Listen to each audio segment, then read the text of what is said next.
Welcome back, YouTube. Me and Chase back on the Toyota. He's gonna rip this tire off because we're gonna start replacing some CV axles, right, Chase? Yes, sir. Oh yeah. Good old truck.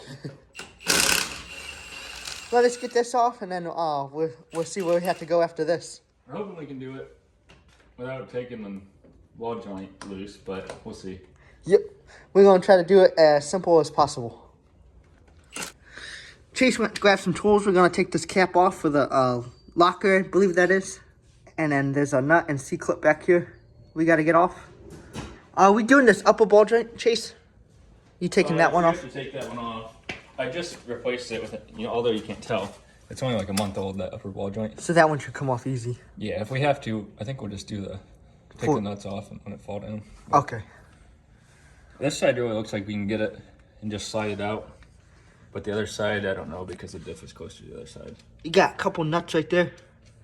Take off around the CV axles, and then this should be the only thing holding it on here, yeah, right? Yeah, if you take the locker off, and then there's a bolt that has a washer on it that holds the axle in, and then there's a C-clip like right in here somewhere that you got to take off, and it'll slide out.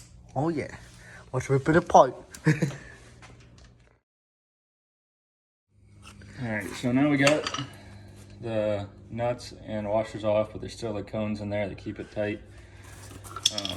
I always just kind of tap it with a hammer. These ones are been over tightened more than once, so they're really hard to get off, but I'll get them moved out a little bit, and then grab a hold of them with a pair of pliers and pull them off. So this one, I don't know if I can get this light. Here. This one popped out, but you can't like pull it with your fingers. Do one of these. Boom. And that's what you're looking to get off. That little guy, like a little keeper. Yeah. Oh yeah, we got how many of those? 6 of them? Something like that. Yeah, 6.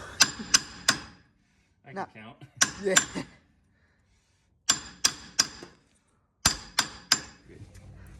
So we got that that off. That's the locker, the other end of the locker. That's the front of the locker, right? Yeah. And then there was a little nut holding it on, or bolt. And that kept the housing from coming off. Right, with all those 6 with the cone. Yeah. So you got 7 to take off to get that whole housing off. And then this is the other end of the CV shaft. Yes, and I don't know if you can see it because there's so much grease, but there's a, I'll get my screwdriver. There's a little C-clip. Gotta try to pick her out of there.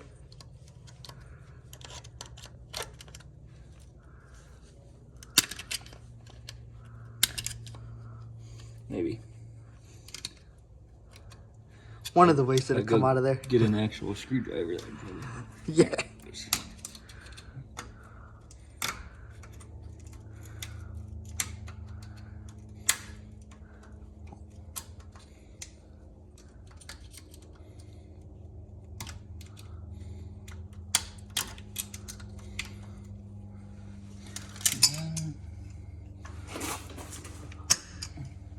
She's a stubborn one.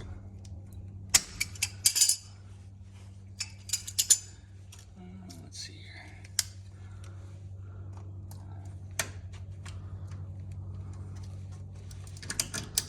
There it is. It's coming out now. There's a little C-clip. And it's been bent before, and I had to rebend it, but I probably just bent it again. Be all right, though. Yep. As long as it gets back in, then holds it in its spot. Yep. And then you can see that once we unbolt the other side of it, we'll drop the other side of the CV shaft down, and it should hopefully just pull out. Nose dive out of there.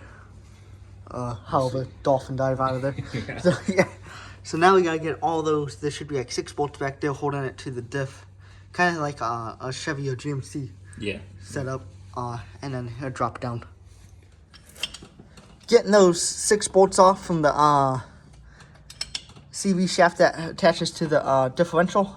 Chase is down there. They're 17 millimeters. It seems like the one stud pretty much stays in there. And then you just get the one nut off. They're not actually too tight. I'm sure if you had more rust, it'd be a lot tighter, but this truck's pretty overall clean in that aspects. What do you think, Chase? Yeah, not bad. I probably could spray some. They coming off pretty smooth though. Yeah. Like you want to expect that for. Almost with your fingers. Yeah. For sitting underwater for days. Right. Whatever metal they used back then, they need to start using it again.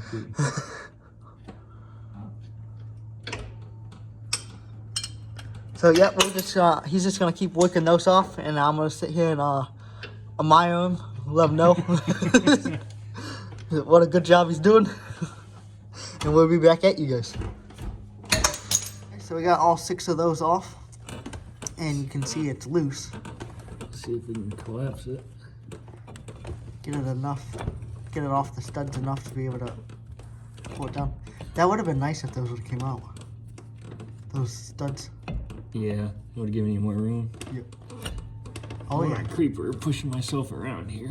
That always sucks. Like, creepers need locks. At least they On can, the wheels. Yeah, like wheelchairs, like lock them. I might have to get up top there and... Wiggle it down. Yeah. Is that stud in that hole? No. Nope. Let me see if I can get some pressure up there.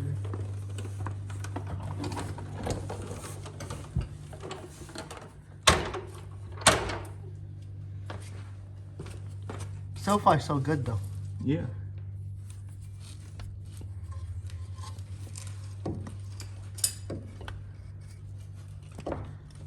It's hanging out by a thread. It's off that stud. Now, can we...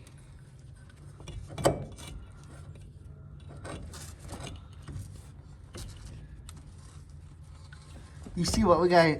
You see what we're trying to do? We're gonna mess with this, and then if we have to do something else, we'll go for that. All right, so we got it out, and we did not take off the upper lower ball joints.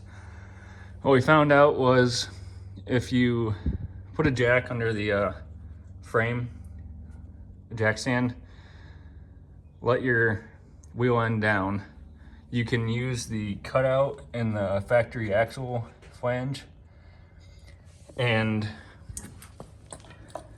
obviously kind of put one of the bolt holes where the cutout is, and you can get the shaft started underneath of it to come out, and then you jack the wheel end back up to let the inner boot joint clear the shock mount and stuff. And if you had a shock in the front, you probably have to take the shock off to get by the bolt that goes through it, but it just slid right out. So we did not have to remove any of the other, really anything else but the CV shaft. Which is nice. Yeah. We'll see if the other side does the same thing. We'll see. It's going in smoother than it came out, guys. Chase is out there pulling it up, working it around. I'd say definitely easier with 2 people. Yes. It'd be definitely hard by yourself going back and forth. Yeah. So, yeah, it went in really smooth, actually. I didn't expect that, did you? No. So yeah, I'm all the way in over here. We just gotta put the nuts on. Yep. And reverse the whole process. You want to show them anything, Chase? Just like... It went so smooth. Yeah. So when we were... It was no big deal with the control arm jacked up to get the shaft up in and started into the hub. The only problem we had was the flange clearing between the axle and that cam bolt. I just had to use a pry bar and just move it over just like a 1/16 of an inch, and then it popped through and went right up in. Should we talk about that cap? Oh yeah, so this is the old CV shaft. It was clunking a little bit, but it was mainly just because the boots were shot and I don't feel like putting boots on them. But so this cap is kind of pressed in there a little better. Of course, it's a Toyota CV shaft, but this GSP one, the one that's already in the truck, this cap had come out, and you can see they're kind of peened over. The cap was out, and of course that would let all the grease and stuff out. So we had to put like a pair of channel locks, or I mean vice grips here, and then worked that cap back in, and I pinned it back over with a punch. But obviously we had to put that back in, or all the grease and water would mix. But yeah, One side done. Let's get this side buttoned up, and then we'll show you guys what it looks like after we all done. all right. Me and Chase had some lunch, and now we're getting back at it on this side. This side's a lot easier, wouldn't you say? We took the bolts off, took the shaft loose here, and we just pulled it right out with our hand. Like, pretty much fell out. Didn't have to use the pie boy like we did on the other side. We had it over here just in case, but Yeah, but we do have to take the shock loose on the bottom, pull it up so that the rubber boot can get by to slide through. But then it should fall right out. yeah, we pumped. Well, let us get this all done, put it in, and then might go test this bad boy out. Find See some how mud. it is. Yeah, find some wood. All right. You ready, Chase? Yes, sir. As you can see, it's driving.